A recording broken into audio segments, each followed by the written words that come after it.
Hi friends, मैं हूं सुमित जैन। आपका स्वागत है सुमित जैन चैनल में और infokhazana.com पर। जैसा कि आप जानते हैं कि मैं अपनी हर इन्फॉर्मेशन को infokhazana.com मेरी जो वेबसाइट है उस पर भी मैं आपको देता हूं और अपनी जो चैनल है यूट्यूब चैनल है उस पर भी मैं आपको कहीं ना कहीं इसका वीडियो बना के देता ही हूँ। तो साथ ही साथ मैं आपको एक लिंक भी प्रोवाइड कर रहा हूँ व्हाट्सअप की, जिस पर आप मुझसे कनेक्ट हो सकते हैं, जहाँ पे मैं आपको रेगुलर इन्फॉर्मेशन देता रहूँगा। जॉब से रिलेटेड एंड इंटर्नशिप से रिलेटेड की इंफॉर्मेशन मैं आपका देता रहूँगा। आप इस वीडियो आज का जो मेरा टॉपिक है, infinitive coding questions and answer. ठीक है ना। वो क्वेश्चन जैसे लास्ट टाइम मैंने आपको बताया था प्रीवियस वीडियोस में, या प्रीवियस जो मेरा वीडियो था उसमें मैंने आपको बताया था कि कैसे प्रिपरेशन करनी है, और उसमें मैंने यही बताया था कि हम आपको नेक्स्ट जो टॉपिक है कोडिंग लेके आएंगे, और मतलब किस टाइप के क्वेश्चंस आते हैं कोडिंग में वो उस बारे में हम डिस्कस करेंगे यहाँ पर। तो आज हमारा वही पॉइंट है कि किस टाइप कोडिंग क्वेश्चंस आते हैं और उसको कैसे सॉल्व किया जाता है, वो हम यहाँ पे डिस्कस करेंगे। साथ ही साथ मैंने लास्ट टाइम आपको बताया था कि किस टाइप के राउंड्स होते हैं, है ना। सर्टिफिकेशन राउंड्स होते हैं, दो राउंड होते हैं, एक एडवांटेज राउंड होता है, एक सर्टिफिकेशन राउंड होता है। सर्टिफिकेशन राउंड में हैंड्स ऑन कोडिंग्स होती है, 2 क्वेश्चंस होते हैं, है ना। फिर आप पाइथन में करो या जावा में करो। फिर एमसीक्यूज 10 क्वेश्चंस होते हैं और डीबीएमएस के भी 10 क्वेश्चंस ही होते हैं। ठीक है ना। ये टोटल 3 आवर्स का ये होता है कंप्लीट सेशंस, है ना। पूरा जो एग्जाम होगी 3 घंटे की होगी। ठीक है। There is no negative marks. ठीक है। There is no sectional cut off in the round, but if you score 65% above, then you will eligible for the advantage round। ठीक है ना। तभी आप एडवांटेज राउंड के लिए एलिजिबल होंगे। अगर आप 65, अगर मानो एडवांटेज राउंड में अगर फेल भी हो जाते हैं, तब भी आपके पास एक चांस है इंटरव्यू का सिस्टम इंजीनियर का देने के लिए। ठीक है। जिसका पैकेज है 3.5 लाख पर एनम का है। तो now let's start the coding. मतलब क्वेश्चंस क्या है, आज हम उसके बारे में बात करेंगे। पहला जो क्वेश्चन है सिंपल सा है, जो मैं आपको डिस्कस करने वाला हूँ, क्योंकि इस टाइप के क्वेश्चंस आपको आएंगे, जिससे केस स्टडी क्वेश्चंस बोल सकते हैं हम इसे, है ना। तो आप चलिए हम इसके बारे में देखते हैं क्वेश्चंस किस टाइप के आते हैं। फर्स्ट क्वेश्चन है, given a list of numbers जो सेपरेट विथ कॉमास। ठीक है ना। क्या लिखा है, एक लिस्ट बनानी नंबर्स की, वो किससे आपको करना है, क्योंकि आपको क्वेश्चन समझना बहुत जरूरी है। तो given a list of numbers separate with comma, आपको कॉमा से सेपरेट करना है। अब the number 5 and 8 are present in the list, list के अंदर कहीं ना कहीं वो प्रेजेंट होना चाहिए। Assume that 8 always come after, ध्यान रख के चलना, 8 क्या होना चाहिए, 8 कब आना चाहिए, ऑलवेज कम आफ्टर 5, ध्यान रख के चलना। तो इसमें 2 केस 1 बोला है, केस 2 बोला है यहाँ पे। ठीक है। तो केस 1 और केस 2 में क्या बोलना चाह रहे हैं, एड ऑल द नंबर जो which do not lie between 5 and 8 in the input list. Second case क्या बोला उसने, number form by concatenations all number from 5 to 8 in the list. ठीक है ना। तो ये क्वेश्चन से पहला नाम क्या लिया है कि वो नंबर्स 5 और 8 के जो 5 और 8 के बीच में नहीं आ रहे हैं, उन नंबर्स को आपको क्या करना है, सम करना है। और फिर वो नंबर्स जो 5 और 8 के बीच में आ रहे हैं उनको कॉन्केटिनेशन करना है और फिर उन दोनों को जोड़ना है। पॉइंट समझ में आया ना। ये क्वेश्चन सिंपल सा यहाँ दिया हुआ है। चलिए अब नाउ लेट्स इसका सॉल्यूशन देखते हैं क्या होगा। ठीक है।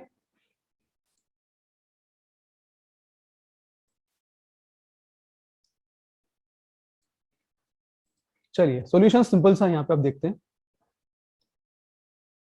कि सॉल्यूशन क्या देने की कोशिश कर रहे हैं यहाँ पे। क्लियर एक एग्जांपल यहाँ पे दिया हुआ है, यहाँ एक टेस्ट दिया है, क्योंकि आप यहाँ क्वेश्चंस के हिसाब से आप कोई भी क्या बोल सकते हैं, वैल्यूज को ले सकते हैं, कोई भी लिस्ट को आप ले सकते हैं। यहाँ पे सबसे सबसे इंपॉर्टेंट पॉइंट है, कोई भी लिस्ट को आप यहाँ पे ले सकते हैं। ठीक है ना। तो यहाँ जो मैंने लिया है, जो लिस्ट ली है जिसके अंदर 1 2 2 3 5 3 1 7 8 4 ये लिया है मैंने लिस्ट में, जिसके अंदर 5 भी आ रहा है और 8 वाली वैल्यू भी प्रेजेंट है, आपको यहाँ दिख ही रही है। ठीक है ना। तो ये दोनों वैल्यू प्रेजेंट है। अब पहला जो केस था उसमें साफ साफ बोला गया था कि वो वैल्यूज लेनी है जो 5 और 8 के बीच में लाइन नहीं करती है। समझ में आया ना। तो कौन कौन सी नहीं करती है, 1 2 2, ठीक है ना, फिर लास्ट वाली 4। समझ में आ गया। ये जो 4 वैल्यू थी ये लाइन नहीं कर रही थी, तो मैंने क्या किया, 1 + 2 + 2 + 4 इक्वल टू क्या कर दिया मैंने, 9। ये आंसर निकाल दिया। ठीक है। इन सबको जोड़ दिया तो आंसर क्या है, 9 आ गया। अब नेक्स्ट पॉइंट बहुत इंपॉर्टेंट, नम 2।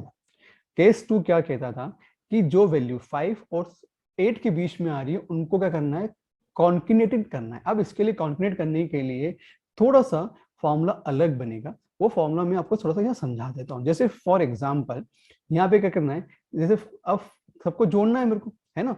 जोड़ना है मतलब क्या, कहीं ना कहीं कॉन्केनेट करना है। तो अब जोड़ोगे कैसे, जैसे फॉर एग्जाम्पल 50 प्लस, है ना, 3 कितना होता है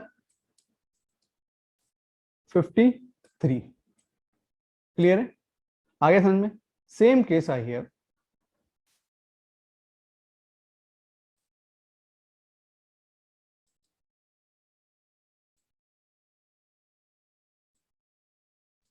तो आप देख सकते हैं 50 प्लस 3 इक्वल टू 53 होता है। सेम चीज अब आपको क्या करना है, अब नेक्स्ट वैल्यू क्या है, 1 है वहां पर, 5 3 के बाद 1 है, तो आप 5 3 0, क्योंकि आपकी जो नेक्स्ट वैल्यू है कौन से प्लेस पे आ रही है उसके हिसाब से 530 प्लस यहाँ 1 करूंगा तो क्या होगा 531 होगा। ठीक है, नेक्स्ट पॉइंट 531, फिर आगे एक जीरो लगाओ, प्लस 7 इक्वल टू क्या होगा, सॉरी, हाँ 7, 5317, 5317, clear, and last one is 53170 plus 8 equal to क्या होगा 5317, है ना, एंड लास्ट वन इज 8। इस तरीके से क्या होगा, आपका नम टू केस की वैल्यू को कॉन्केनेटेड किया जाएगा। ठीक है, ये दो केस थे, केस 1 एंड केस 2, जिसको मैंने आपको समझाने की कोशिश की थी। अब मैं आपको उसका जो सूडो कोड है उसको समझाने की कोशिश करता हूं यहाँ पर।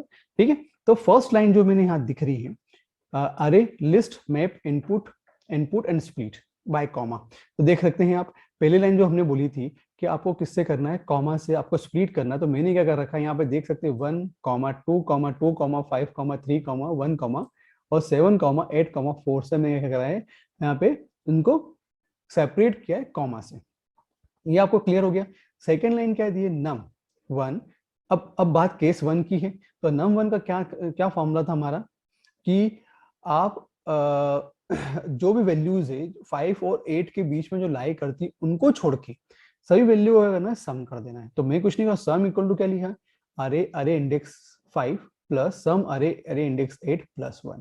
सिंपल सा यहाँ फॉर्मूला दिया है, उसके हिसाब से आपको क्या करना है, उन वैल्यू को लेना है और फिर उनको वैल्यू को जोड़ना है। ठीक है, क्लियर हो गया। अब बात आई नम 2 की, जिसमें सिंपल सा एक फॉर्मूला दिया हुआ है, जो अभी हमने यहाँ पे इतनी बड़ी जो वैल्यूज को कॉन्केनेट किया उसका एक सिंपल सा फॉर्मूला यहाँ बनाया हुआ है। नम टू इक्वल टू क्या है, num to multiply 10 plus plus N. ये सिंपल सा फॉर्मूला बनाए, जिससे आपकी वैल्यू क्या आई 53178 आई, और इसके पहले की वैल्यू जो सम थी वो 90।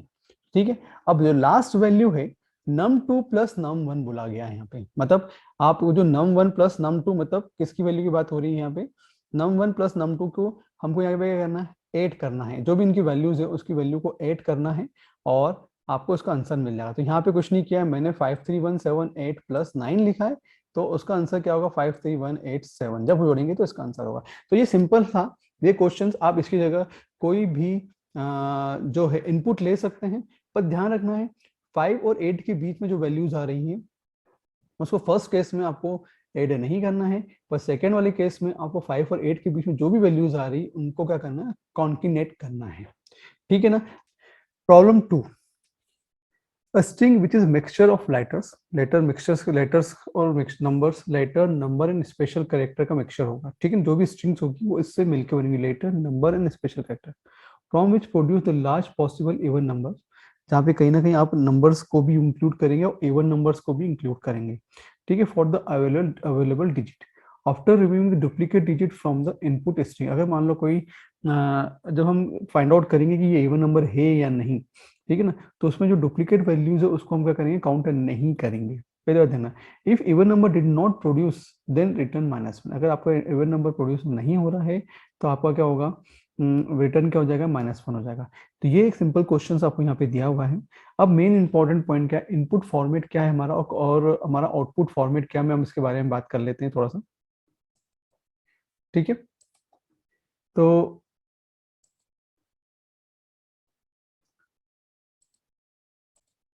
सो क्वेश्चन हमने रीड आउट कर ही लिया है। क्वेश्चन आपको समझ में आ ही गया होगा कि क्वेश्चन है क्या, ठीक है ना। अब हम देखते हैं इसके इनपुट कंस्ट्रेंट क्या होंगे और आउटपुट कंस्ट्रेंट यहाँ पे क्या होंगे, ठीक है। तो इनपुट फॉर्मेट क्या बोला गया है, first line will be given strings, क्या लिखा है, first line will be given string which will contain alphabet digits, important point है कि अल्फाबेट भी होगा, डिजिट भी होगा, स्पेशल कैरेक्टर्स भी होंगे। तो आप कोई भी स्ट्रिंग बना सकते हैं, जैसे मैंने यहाँ पे दो केस लिए हैं, एक इन्फोसिस @3337 लिया है, ठीक है ना। सेकेंड केस में जो मैंने लिया है, ठीक है, सेकेंड केस में जो मैंने लिया है कौन सा लिया है, कहाँ के टेस्ट केस, हाँ ये लिया, हेलो #81@219349, ठीक है ना। ये मैंने यहाँ पे ले रखा है। दो टेस्ट केस में आपको यहाँ बताने जा रहा हूँ, इसमें आपको देखना है कि इवन नंबर है या नहीं, और नहीं होगा तो उसको -1 शो करना, अगर है तो उसके लिए आप क्या करेंगे मैं उसके बारे में डिस्कस करूंगा यहाँ पे। तो चलिए, फर्स्ट क्या दिया है, इन्फोसिस @337। अब आप यहाँ देख सकते हैं जब 337 जब मैंने ले रखा है, तो क्या मैंने, अब जब हम यहाँ देखेंगे, जब हम बात करें डिजिट की, ठीक है ना, तो एक बात ध्यान, इन्फोसिस @337 से, तो इसके अंदर सबसे पहले जो प्रोग्राम के अंदर क्या करेंगे, जो भी वैल्यूज आ रही है हमको सिर्फ डिजिट को काउंट करना है, बाकी जो कैरेक्टर वैल्यूज है या फिर हम जो अलग से जो स्पेशल कैरेक्टर्स ले रहे हैं उनको अपने आप ही रिमूव कर देना है, ठीक है ना। हमको किसको काउंट करना है, 337 को चेक करना है कि ये 337 इज अ इवन नंबर है या नहीं, अगर है तो उसके हिसाब से उसको हम आगे वर्कआउट करेंगे, उसको हिसाब से अरेंज कर देंगे, ठीक है ना, डिसेंडिंग ऑर्डर में, है ना। अगर नहीं है तो उसको -1 शो कर देंगे। तो यहाँ पे आप देख सकते हैं 337 में से एक भी वैल्यू इवन नंबर नहीं है, इसलिए मैंने इसको आउटपुट क्या दे दिया है, -1 यहाँ दे दिया है। क्लियर है। सेम केस, अगर मान लो there is no even number possible using digit from above string, जो अब दिख रहा है यहाँ पे नहीं है, सो सॉल्यूशन विल बी क्या होगा, -1 होगा, ठीक है। अब नेक्स्ट जो टेस्ट केस है मेरा, वो नेक्स्ट क्या है मेरे पास, है ना। तो अब नेक्स्ट टेस्ट की बात करते हैं अपन, जहां पर hello@81@219349, अब देखो 4 is one of the even number, 2 is one of the even number and 8 is one of the even number, ठीक है ना। यहाँ पे 3 इवन नंबर्स मेरे को मिल रहे हैं, छोटा कौन सा है, 2 है, और फिर 4 है एंड 8 है, ठीक है ना। अब जो यहाँ पे अरेंजमेंट किया गया 9, 8, 4, 3, 2, 1 का, 3, 1, 2 का, एक बार ध्यान, जो डुप्लीकेसी वैल्यू इसको हटा दिया जाएगा, अगर डबल बार 1 आ रहा है तो उसको हटा देंगे और एक बार ही काउंट करेंगे, जो भी इससे सब देखेंगे। तो अगर देखा जाए तो इनके हिसाब से जो हमारी वैल्यूज आ रही है एक्सप्लेनेशन में देखें तो 1, 2, 3, 4, 8, 9 है, ठीक है। अब इनको अरेंज करना, so largest possible even number using this digit will be होगा 984312। अब देखो, क्योंकि इसे लार्जेस्ट पॉसिबल नंबर लेना है, इसको डिसेंडिंग ऑर्डर में हमको जमाना है, बट ध्यान ध्यान रहे आखिरी में कहीं ना कहीं आपको इवन नंबर्स को ही लेना है। तो इवन नंबर जो छोटा है, सबसे छोटा 2 को आपको लेना है, ठीक है। आप जानते हैं कैसे लेना है, तो सबसे पहले आपको सबसे वैल्यू वैल्यू कौन सी वैल्यू, 9 है ना, तो आपने 9 लिखा, है ना। फिर किसको लिखा, 8, ठीक है। फिर क्या दिख रहा है यहाँ पे, 4, ठीक है, देन 3। अब यहाँ क्या है, 2 आना चाहिए था, 2 नहीं आते, 1 आएगा, एंड देन क्या लिखना है आपको यहाँ पे, इसके बाद आपको 2 लेना है, क्योंकि हमने इवन नंबर की बात की है, तो जो है 1 पहले आएगा देन 2 आएगा यहाँ पे, ठीक है ना। ये बात ध्यान रखना है आपको, ठीक है। अब चलिए इसे सूडो कोड समझने की कोशिश करते हैं हम लोग यहाँ पे, कि सूडो कोड में यहाँ पे क्या बोलना चाह रहा है हमको, ठीक है। सूडो कोड में क्या बोल रहा है हम ये देखते हैं। चलिए, for if each string, if each in string, if each in digit is each not in one, अगर मान लो, ठीक है, एल एल मतलब एल बोला गया, एल इज नॉट एल मतलब इन एल, मतलब अगर ईच डिजिट, जो भी हम डिजिट ले रहे हैं, मतलब डिजिट्स है ना, और जो स्ट्रिंग्स ले रहे हैं जो भी हैं, वो चेक करेंगे यहाँ पे, है ना। और अगर वो स्ट्रिंग डिजिट नहीं है तो उनको क्या कर देंगे, रिमूव कर देंगे। Sort L in descending order, अब जो भी वैल्यूज आ रही है उनको डिसेंडिंग ऑर्डर में जमाएंगे। Find the minimum even number and find its index, ठीक है ना। हमको क्या करना है, उसका मिनिमम नंबर फाइंड आउट करना है, ठीक है ना, और इसके इंडेक्स वैल्यू को देखना है। तो जैसे यहाँ एग्जांपल है 7, 5, 4, 3, 2, 1 है, तो सबसे मिनिमम वैल्यू क्या होगी इसमें, जो हम यहाँ देख रहे हैं 2 है, जो हमको यहाँ पे दिख रही है, एंड एक इवन नंबर 4 है। तो जब हम वैल्यूज जमाएंगे तो क्या होगा, दो चीजें, देखो यहाँ दो question, if there is no even number then -1। देखो मान लो फॉर एग्जांपल जैसे 3 है ना, 337 आया था, है ना, वहां पे 337 लिखा था मैंने, 337 में जब हम देखा कि एक भी इवन नंबर नहीं है, इसलिए इसका आंसर क्या हो गया, माइनस प्रिंट -1 कर दिया उसने।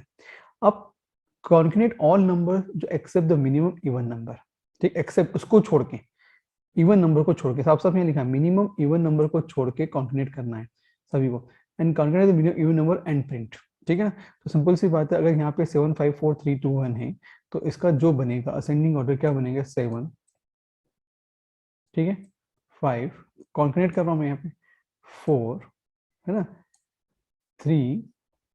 अब देखो इवन नंबर छोड़ना है, एक्सेप्ट इवन नंबर छोड़े ना, तो उसको छोड़ दिया मैंने, 1 आया। अब उसके बाद जो बचा इवन नंबर को आखिरी में लगा दिया मैंने। इस तरह से इसकी वैल्यूज को आंसर को पुटअप किया जाएगा। ये जो सूडो कोड है, इस तरह से इसको वर्किंग की जाएगी, इस तरह से सूडो कोड डिजाइन किया गया है। अब ये जो सूडो कोड है, आप चाहे तो इसको पाइथन में बना लीजिए, आप चाहे तो इसको जावा में बना दीजिए। This is my third question about this question. हम लोग देखो, रीड m ग्रेटर देन 4, पहले मैं क्वेश्चन रीड आउट कर लेता हूँ। n इक्वल टू m+1, जो भी n की वैल्यू होगी, मान लो for example n equal to 6 है, तो m की वैल्यू क्या हो जाएगी, 7 हो जाएगी। मतलब 6 क्रॉस 7 का ये गणित चलेगा, या 7 क्रॉस 6 का ये चलेगा, मतलब मैट्रिक्स का जो चलेगा हमारा वो इस तरह से चलेगा। मतलब अगर m 6 है तो n की वैल्यू क्या होगी, 7 होगी। सॉरी, मैं गलत बोल गया, m ग्रेटर देन 4 होगा, जहां पर m की वैल्यू अगर मान लो 6 ली है, तो n की वैल्यू क्या होगी, +1 करेंगे तो ये 7 हो जाएगी। m क्रॉस 7 मैट्रिक्स होगा इफ एनी नंबर जो इज कॉन्सिक्यूटिव फॉर 3 टाइम्स, कोई भी अगर 3 टाइम्स कॉन्सिक्यूटिव आइदर इन रो में आता है, कॉलम में आता है, या डायगोनल प्रिंट में आता है, प्रिंट द नम्स। तो if there is multiple nums, print minimum of two sums, ठीक है ना। तो आपको कौन सा करना है, मिनिमम जो वैल्यूज है आप उसको प्रिंट करना है। इफ अब इसमें दो नोट भी दिए, बता नोट क्या है बता देता हूँ। If there are multiple number then print minimum of those number. Multiple numbers आ रहे हैं, मतलब 5 आ रहा है, 6 आ रहा है मल्टीपल, तो आपको कौन सा करना है, उन सब में आपको चेक करना है कि मिनिमम नंबर क्या है, उसको वहाँ पे प्रिंट कर देना। अगर मान लो कोई भी कॉन्सिक्यूटिव नंबर्स नहीं आते हैं आपके इसमें, तो आपको -1 प्रिंट करना होगा, ठीक है। क्लियर है आपको ये सब चीज, यहाँ पे इतना इतना इतना ये सब चीज क्लियर है। नो, अब इनपुट फॉर्मेट क्या है हम ये समझते हैं थोड़ा सा। इनपुट फॉर्मेट क्या है, first line will be given value m and n, ठीक है, जो भी फर्स्ट लाइन जो दी है m और n के बारे में बात की वहाँ पे। Next m line will be given with n integer in each line, मतलब मान लो m की वैल्यू 6 है, तो n की वैल्यू क्या हो जाएगी, 7 हो जाएगी, एक ज्यादा होगी। आउटपुट फॉर्मेट का print the minimum value according to the given condition एब, जो आप ऊपर कंडीशन दी है उसके हिसाब से आपको कॉन्जिक्यूटिव मल्टीपल कॉन्जिक्यूटिव नंबर आते हैं, तो उनमें से आपको जो भी मिनिमम नंबर है उसको प्रिंट करना है, ठीक है ना। चलिए अब हम देखते हैं यहाँ पे कि वो मिनिमम नंबर्स क्या होंगे, ठीक है। तो वो मिनिमम नंबर्स क्या है उसके बारे में चेक कर लेते हैं। जैसे फॉर एग्जांपल यहाँ हमने क्या दिया, m इक्वल टू 6 दिया है, m की वैल्यू क्या मानी, 6 थी। तो फॉर्मूला क्या था हमारा, n इक्वल टू m+1 था, जो हमने ऑलरेडी डिस्कस किया था। तो m की वैल्यू क्या है यहाँ पे, 6 है, तो 6+1 क्या होगा, 7, जो आपको मालूम है फॉर्मूले के हिसाब से। यहाँ जैसे 6 क्रॉस 7 है, तो मैट्रिक्स क्या होगी, 6 क्रॉस 7 की होगी। यहाँ पे आप काउंट कर लेंगे तो वो 6 क्रॉस 7 की मैट्रिक्स आपको मिल जाएगी। अब देखिए, अब आप यहाँ पे क्या दिख रहा है, 3 कॉन्जिक्यूटिव 1s आ रहे हैं, है ना, और 3 कॉन्जिक्यूटिव 5 भी साथ में कहीं ना कहीं आ रहे हैं, ठीक है ना। अब ये दो अलग अलग कॉन्जिक्यूटिव है, हमको किसको लेना है, यहाँ पे मिनिमम वाले को लेना है। जो भी जो 5 और 1 को हम देखते हैं टारगेट करेंगे, तो हमको 1 क्या होगा, सबसे मिनिमम होगा, इसलिए इसका आउटपुट क्या होगा, 1 होगा। There is a minimum 3 consecutive 1 at row numbers, 6 in 6 row में, ये 6 रो में, and 1 is minimum in the given matrix, ठीक है ना। इससे 1 क्या है, गिवन मतलब मैट्रिक्स सबसे छोटा है, इसलिए हम 1 को आंसर दे रहे हैं। If no consecutive number found in the given matrix then print -1। अगर मान लो अगर नहीं होता, इनमें कोई भी कॉन्जिक्यूटिव नंबर्स नहीं आते, तो आपको किसको प्रिंट कर देना पड़ता, -1 को प्रिंट करना पड़ता। क्लियर है यहाँ पे आपको, ठीक है। चलिए मैं इसको इरेज कर देता हूँ। अब मैं डायरेक्ट हम सूडो कोड देखते हैं कि सूडो कोड में क्या बोलना चाह रहा है वहां पे अपने को, ठीक है। चलिए अब सूडो कोड आ जाता है यहाँ पे। सूडो कोड जो है, जिसमें फर्स्ट क्या दिया है, रो इनपुट, फिर मैट्रिक्स आपको बताना है कि कौन सा है, m cross n, read the matrix element, ठीक है, वही m क्रॉस n की जो 6 क्रॉस 7 है आपको फाइंड आउट करना होगा। अब आउट इक्वल टू हमने दिया है, ठीक है, जो भी वैल्यू होगी आउट के अंदर आपको पुट करनी होगी, ठीक है। इटरेशन थ्रू मैट्रिक्स, मतलब if 3 same consecutive element found in row add element to out, अगर मान लो 1 आ रहा है रो के अंदर तो यहाँ 1 पुट कर दो। Iteration through matrix 3 same consecutive element found in column add element to out, यहाँ करना है। Iteration through matrix if 3 same consecutive element found in diagonal and element to out, अगर मान लो डायगोनल में कुछ आ रही है तो आपको इस तरह से यहाँ सबसे वैल्यू को रखनी है। एंड देन आखिरी में से सबसे पहले इंपॉर्टेंट बात कर दी है, प्रिंट मिनिमम आउट।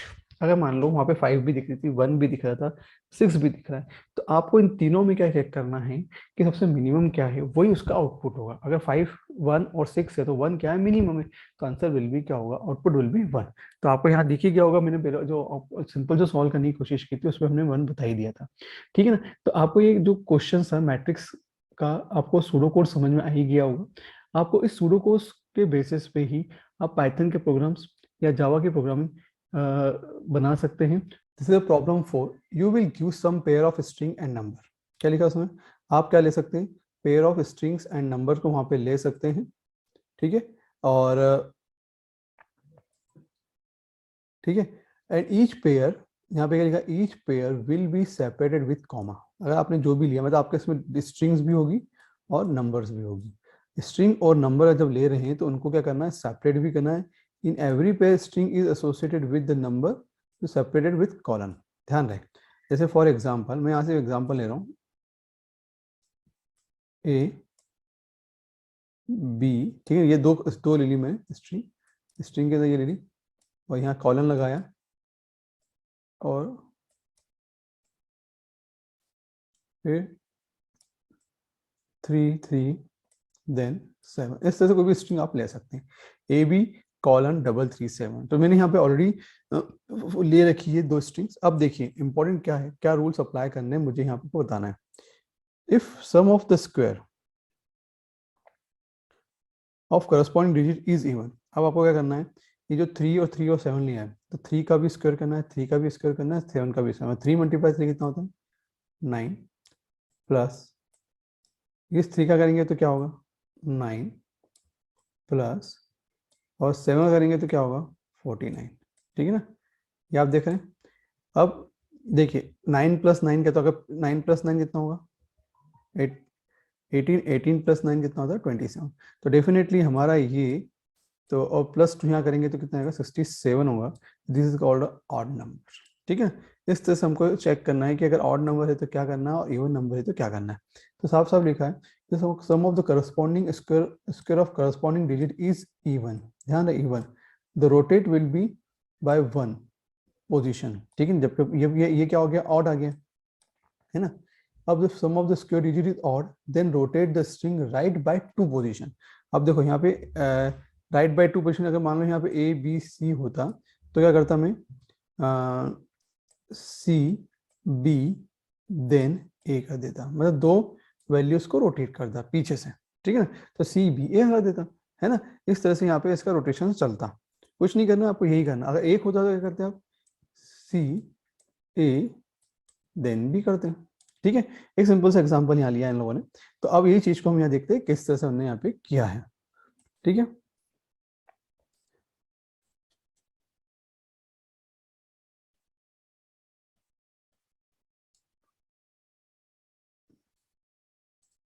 चलिए अब इनपुट फॉर्मेट क्या है, इनपुट फॉर्मेट साफ साफ बोला है कि first line will be given pair of separated with comma, है ना। And in each pair string will be associated with number जो separated by colon. Important colon है यहाँ पे, ठीक है। आप कोई भी स्ट्रिंग ले रहे हैं उसको क्या करना है, कॉमा से सेपरेट करना है पूरी स्ट्रिंग को। और स्ट्रिंग के अंदर भी अगर आपने डिजिट लिए और नंबर कैरेक्टर्स लिए हैं तो उनको भी करना है कॉलन से सेपरेट करना है। जैसे यहाँ पे एग्जांपल ये दे रखा मैंने भी, ठीक है, RH DT2246 और GHFTD2246, ठीक है ना। सिंपल सा एग्जांपल। अब जब हमको ये मालूम पड़े 246 क्या है, इवन नंबर है, तो उसने TRDT कर दिया।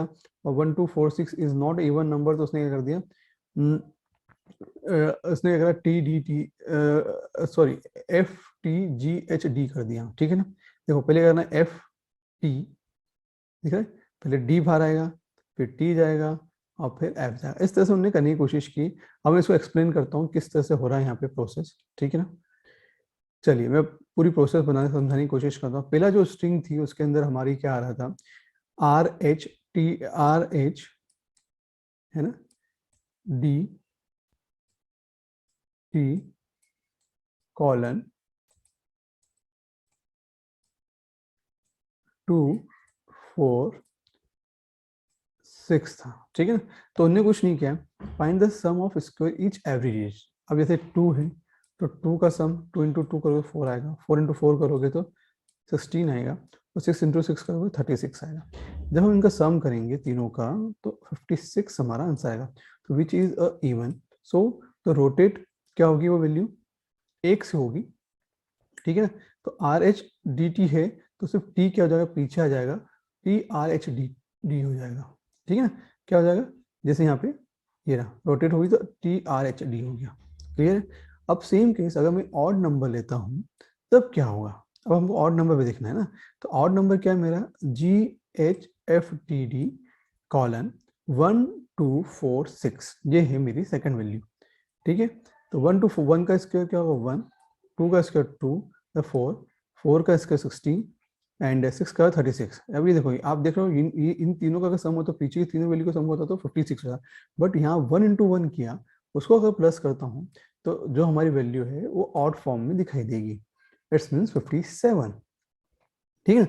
अब जब बात रूल्स के हिसाब से है कि अगर ऑड नंबर है तो 2 से रोटेट करेगा, तो पीछे की दो जो वैल्यू है मतलब कौन सी, टी और डी, तो पहले डी भाग जाएगा, फिर सॉरी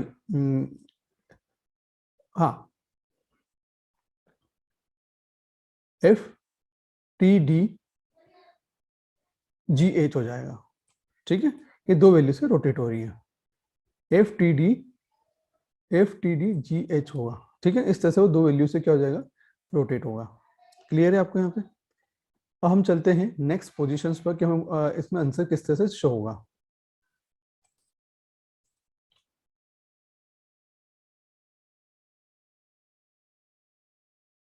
वही सोच रहा हूँ ऐसा कैसे हो गया।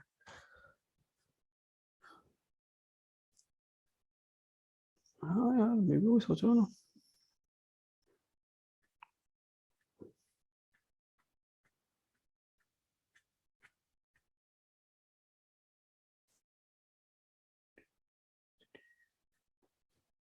हाँ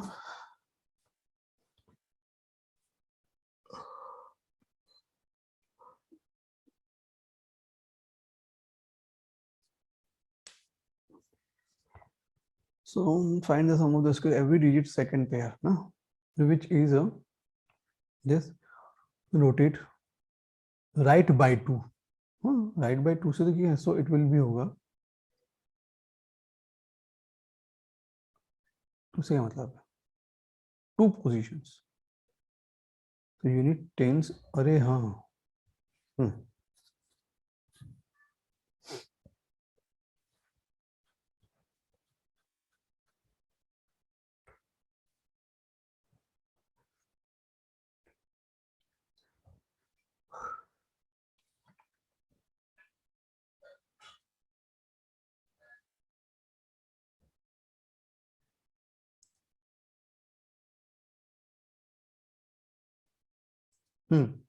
तो यहाँ पे आपको साफ साफ दिखाई दे रहा है कि राइट बाय 2 से होना है। तो अगर यूनिट टेंस और 100 देखें तो ये सेकंड पोजीशन पे आ रहा है, तो यहाँ से आपकी ये वैल्यूज टर्न हो जाएगी, तो F T D G H हो जाएगा। क्लियर है। इस तरह से क्या करना है आपको, इसको सॉल्व करना है। अब चलिए हम देखते हैं इसका सूडो कोड जो हमने यहाँ पे ऑलरेडी लिखा हुआ है, ठीक है। सूडो कोड सिंपल है, define rotate string nums simple sum 0, find the sum of square जो विच वाइल और फॉर, है ना। पहले जो भी स्क्वायर करना है, जो भी वैल्यूज आ रही है उसका आपको स्क्वायर करना है। इफ सम इज इवन, है ना, तो right shifted string with 1 shift, if print left shifted string with 2 shift, ठीक है ना। लेफ्ट क्या होना है, लेफ्ट से क्या करना है, दो स्ट्रिंग को क्या करना है, शिफ्ट कर देना है। अब जब लो डेफिनेटली अगर लेफ्ट से देखेंगे तो सही तो है, लेफ्ट से करा मतलब लास्ट फर्स्ट की जो वैल्यू थी GH थी उसको रोटेट कर दिया तो वो क्या हो जाएगा FTD के बाद हो जाएगी। देखा जाए तो GH क्या हुई है, रोटेट हुई है। ठीक है, अब देखो इनपुट डॉट स्प्लिट कॉमा, आप जो भी आपका है इनपुट उसको कॉमा से आप वो करेंगे। क्या कर रहे हैं अपन यहाँ पे ये देखिए इनपुट जो भी है उसको आप कॉमा से कर रहे हैं, और जो स्ट्रिंग से और स्ट्रिंग और नम सॉरी स्ट्रिंग और नम आएगी जब, तो उसके नंबर्स होंगे तो उसको आप किसी कॉलन से क्या करेंगे, सेपरेट करेंगे, स्प्लिट करेंगे। ठीक है, एंड इससे इसको रोटेशन चालू हो जाएगा। तो यहाँ सिंपल सा सूडो कोड दिया हुआ है, आपको इसे पाइथन में बना सकते हैं इसकी प्रोग्रामिंग, और आप चाहे तो इसे जावा में बना सकते हैं, जिसमें आप प्रीफर करते हैं उस लैंग्वेज का यूज करके आप उसको डिजाइन कर सकते हैं। तो चलिए हम देखते हैं इसका 5वां क्वेश्चन। तो सिंपल सा क्वेश्चन इन्हें जो पूछा गया है वो मुझे आपको यहाँ पे डिस्कस करना है।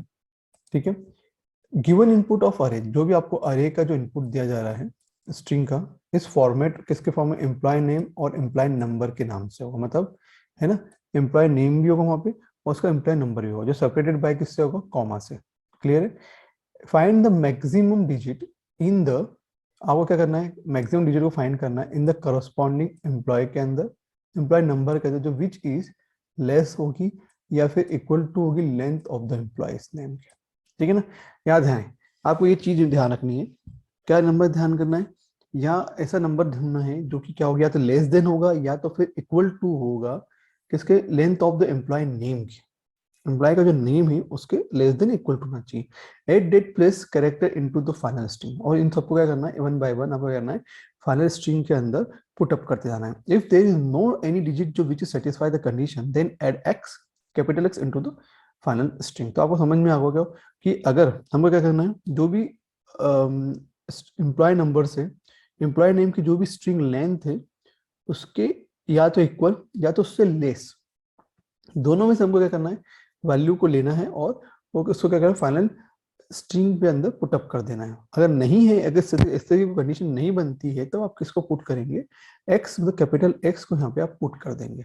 तो input format first line will be the given array of employee name जो एसोसिएटेड होगा with the employee numbers and employee detail जो विल बी सेपरेटेड होगा विद द कॉमा। ठीक है ना, अगर आपने जैसे फॉर एग्जांपल सुमित है ना, फिर उसका कॉलन किया, उसका जो भी आईडी वो लिया, देन कॉमा, फिर दूसरे का, इस तरह से कॉमा करके आपको 2 3 4 नाम लेने हैं, उसमें फिर आपको चेक करना है कि किस तरीके से छोटा बड़ा मतलब वैल्यूज दिख रही है आपको, और उनके कैरेक्टर के हिसाब से उसको फाइनल स्ट्रिंग के अंदर में वहां पे पुट करना रहेगा।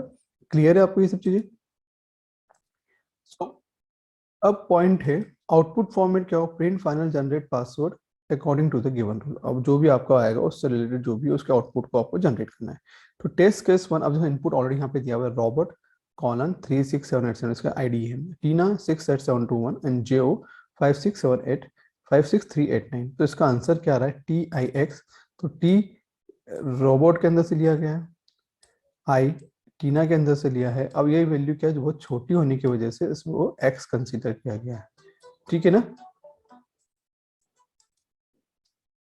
सो आपको क्लियर ही हो गया होगा कि किस तरह से यहाँ पे वैल्यूज को लिखा जा रहा है। क्लियर है सभी को, ठीक है ना। तो चलिए अब इसका एक्सप्लेनेशन भी देख लेते हैं कि एक्सप्लेनेशन में क्या उसको बोला गया और किस तरीके से उसकी वैल्यूज को लिखा जा रहा है। चलिए अब इसको एक्सप्लेनेशन रीड आउट करते हैं। So first employee name of employee number is robot था 36789, ये तो आपको मालूम पड़ ही गया था। नाउ इन द एम्प्लॉय, अब देखिए रोबोट में जितनी लेंथ कितनी, 1 2 3 4 5, अगर 6 है, कैरेक्टर की लेंथ क्या 6 है, तो हमको क्या करना पड़ेगा, उससे छोटा कोई लेना पड़ेगा। 36789 कैरेक्टर मतलब नंबर्स को लेना पड़ेगा, जो which is the employee number is 36789, जो विच इज 6 इज अ, जो 6 जो विच इज अ मैक्सिमम, जो एंड लेस देन है और या फिर इक्वल टू द रोबोट। ठीक है, so we will take 6th character of robot. क्या कर रहे हैं हम, 6 कैरेक्टर को ले रहे हैं रोबोट के, ये जो है ना टी को इसलिए यहाँ से उठाया जा रहा है। So here to 6 positions in robot is T, so we will add into the final output string. ठीक है, डाल देंगे। And same case second employee में क्या दिया है, टीना 68721 है। देखिए अब ये रोबोट जो था, जो इसकी स्ट्रिंग थी 6 थी, कैरेक्टर 6 थे, अब यहाँ टीना के जो कैरेक्टर है इसके आईडी से छोटा है। ठीक है, and now in the employee number there is 2, क्योंकि 2 ही जो सबसे छोटा होने की वजह से क्या होगा, ये 2 इसलिए लिया गया क्योंकि देखो टीना 4 है, तो ये इस पोजीशन पे कौन सी वैल्यू आ रही है, 2 आ रही है, ठीक है, इसलिए हम इसको यहाँ उठा लेंगे, और 2 इसलिए बोला गया, एंड सेकंड पोजीशन बोला गया 2 जो विच इज मैक्सिमम, और उसमें जो भी लिया गया आई को हम यहाँ से ले लेंगे, ठीक है। सो लेस देन है और equal to length of the Tina, so we will take second character of Tina, ठीक है, and so second position Tina in where is I, and so will add I into the final output string डाल देंगे। Next employ में कहते हैं JO56389, so in this employ number there is no any digit, कोई ऐसी digit नहीं है जो विच इज मैक्सिमम या लेस देन हो या इक्वल टू लेंथ, ध्यान आएगा, क्योंकि जेओ का जो कैरेक्टर है वो छोटा ही है ना, ना उससे कोई बहुत बड़ा है ना उससे कोई छोटा है, सब बड़े बड़े हैं, इक्वल, ना ही लेस है ना इक्वल है, पॉइंट ये लेस और इक्वल की बात हो रही है, दोनों ही नहीं है, ठीक है। So in this case we will add x into the final strings, ठीक है। So that's why this output will be TIX होगा, इसका आउटपुट क्या होगा, TIX होगा, क्लियर है यहाँ पे आपको, है ना। अब इसका हम सूडो कोड देखते हैं कि वो क्या है, चलिए अब इसका सूडो कोड देखते हैं। सूडो कोड भी वही है, पहले जो भी स्ट्रिंग्स होगी उसको क्या करना पड़ेगा, कॉमा सेपरेट करना पड़ेगा, यहाँ पे लिखा हुआ है, ठीक है, नंबर्स एंड स्ट्रिंग्स, एंड फिर सेपरेटेड बाय कॉलम्स, ये कॉलम, ठीक है ना, यहाँ लिखा है सब, फिर एंड नंबर फिर अपेंड इन, प्रिंट करो, फिर प्रिंट करो ये, है ना, फिर डिफाइन करो। अब क्या फाइंड आउट करना, अगर लेस देन है तो उसकी लेंथ को किस तरह से फाइंड आउट किया जाएगा, अगर लेस देन या इक्वल होगी तो उसको लेना है, अगर नहीं है, इन दोनों में कुछ भी कंडीशन नहीं बन रही है, तो आपको क्या लिखना है, एक्स को लेना है, ठीक है, और उसको कहाँ पहुंचाना है, उसके जो फाइनल स्ट्रिंग्स है उनके अंदर उसको पुटअप करते जाना रेंज के अंदर, और देन उसका आखिरी में क्या होगा, उसका आउटपुट जनरेट हो जाएगा। इस तरह से इसका ये कोडिंग वर्किंग करेगी, ठीक है ना। तो आपको समझ में आ गया होगा कि इसका कॉन्सेप्ट क्या है इस क्वेश्चन का। नेक्स्ट क्वेश्चन नंबर 6 जो है वो क्या है, मैं आपको बता देता हूँ। चलिए, find the longest palindrome from a string, आपको कुछ नहीं करना, फाइंड करना है कि सबसे लार्जेस्ट पैलिंड्रोम कौन सा होगा, ठीक है ना। फॉर एग्जाम्पल, है ना, अगर मैंने कोई इनपुट दिया MMMOSO, तो पॉसिबल केसेस क्या बनेंगे पहले हम लोग वो फाइंड आउट करते हैं, ठीक है ना। तो पॉसिबल जो केसेस बनेंगे MOOM, ठीक है, MOM, तो यहाँ पे दिख रहा है MOOM, MOM, OSO, OOO या OMO, ये कुछ पॉसिबिलिटीज बन रही है इसमें पैलिंड्रोम की, बट हमको क्या फाइंड आउट करना है, longest palindrome string find out करनी इन सब में। तो आपको दिख रहा होगा कि लॉन्गेस्ट जो पैलिंड्रोम स्ट्रिंग बन रही MOOM ही बन रही, बाकी सब क्या है, इससे सब छोटी है, तो इसका जो आंसर होगा आउटपुट में MOOMO ही होगा, ठीक है ना। चलिए अब इसको हम क्या देखते हैं, कोड देखते हैं कि कोड के अंदर इसको किस तरह से बताया गया है, क्लियर है ना, ठीक है। चलिए अब कोड को समझते थोड़ा सा। सबसे पहले तो आपको क्या करना है, एक स्ट्रिंग लिखनी है ना, जनरेट स्ट्रिंग्स, फिर क्लियर है, स्ट्रिंग को क्या करना है, अलग अलग रेंज में आपको क्या करना है, डिवाइड करना है, रेंज के हिसाब से आपको लेना है, अलग अलग रेंज या मतलब अलग अलग लेंथ में लेना है, भले ही वो उस स्ट्रिंग के अंदर 3 कैरेक्टर हो, 2 कैरेक्टर हो, मतलब आपको पैलिंड्रोम वाला ऑप्शंस ढूंढना होगा किस तरह से वो पैलिंड्रोम की कंडीशंस को प्रूव करता है, ठीक है।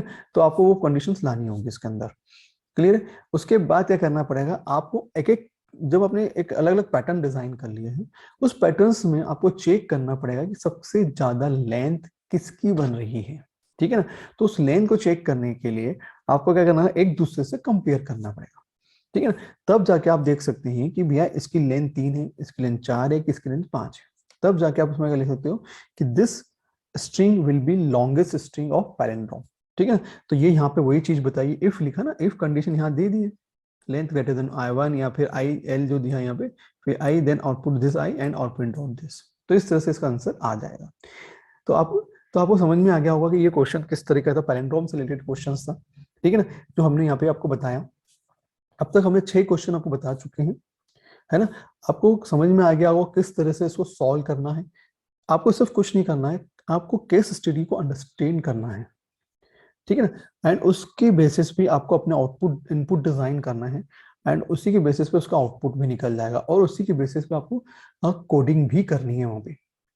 तो सबसे पहले कुछ नहीं करना है, क्वेश्चंस को आप बहुत अच्छे से समझे, डीपली समझे, एक बार नहीं 4 बार समझे उसको, तब जाए, तब उसके ऊपर इनपुट को अलग से लिखिए, आउटपुट को अलग से लिखिए, देन फाइंड आउट कीजिए, आइडेंटिफाई कीजिए कि इनपुट क्या है, आउटपुट क्या आ सकता है। पहले हमको क्या आउट फाइंड आउट करना है, इनपुट ये आ सकता है और उसका आउटपुट ये आ सकता है। देन आपका फिर फोकस कहाँ होना चाहिए, उससे रिलेटेड प्रोग्रामिंग पे होना चाहिए, ठीक है ना, कि अब इसकी प्रोग्रामिंग कैसे की जाए, ठीक है ना, कहाँ आपको स्प्लिट का बटन दबाना है, कहाँ कॉलन यूज करना है, कौन सी कंडीशन, फॉर लूप की कंडीशन लगानी है कि इफ कंडीशन लगानी है, ये सब चीज आपको वहां पे उसके बाद ही क्लियर हो पाएगी। अगर पहले इनपुट क्लियर हो गया, देन आउटपुट क्लियर होगा, देन आप उसके हिसाब से उसकी प्रोग्रामिंग कर सकते हैं।